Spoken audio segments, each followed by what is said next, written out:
Guys hello guys, দেখো আমাদের এটা হচ্ছে আমরা এখন 2000 অল্টিটিউড উপরে আছি একটা পাহাড়ের উপরে। এই পাহাড় থেকে আমাদের hi guys, guys hi high. দেখো এই যে আমার চা বাগান, এই যে নিজেরটা, এটা হচ্ছে আর চা ওটা বাগান। হলুদ চা বাগান। হুম, ওটা এটা দিয়ে হচ্ছে খেলে হলুদ হাগা বেরোবে। ইম্পোর্ট করা হয় এই চা, ইন্ডিয়ার কেউ খায় না, বিদেশে ইম্পোর্ট করা হয়। ঠিক আছে, বিদেশিরাই এই চা একমাত্র খেতে পারে।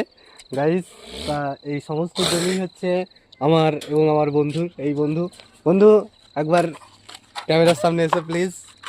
ক্যামেরা এই যে যতক্ষণ তাকাবেন শুধু আমার চা বাগান, যত ওই হলুদ গুলা হলুদ চা, আচ্ছা যতদিন তাকাবেন সব আমার চা বাগান। আর একটা বন্ধুকে দেখাও ওইদিকে, ওর বন্ধু বন্ধু এদিকে কাম কাম কাম কাম বন্ধু। এ আমার কপালে কি চলে গেছে। গাইস এই হচ্ছে আমাদের জয়ন্ত বন্ধু, এ হচ্ছে আমাদের ইম্পোর্টেড ম্যানেজার। মানে বিদেশের মাল ইম্পোর্টের ক্ষেত্রে চা, চা পাতা, যে সমস্ত আমরা বিদেশের যে ক্লায়েন্টগুলো আছে সেই ক্লায়েন্টের সাথে যত রকম কনভারসেশন, যত রকম কন্ট্যাক্ট, সেই কন্ট্যাক্টের দায়িত্বে আছে আমাদের জয়ন্ত বাবু।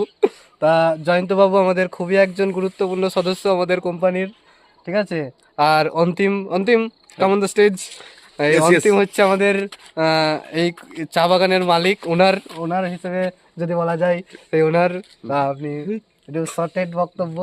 আমার তো এমনিতে ফোন আচ্ছা এসছে। আচ্ছা, ফোন এসছে Hello, hello, অন্তিম hello, বাবুর, hello. একটু বিদেশ থেকে কল আসায় উনি চলে গেলেন।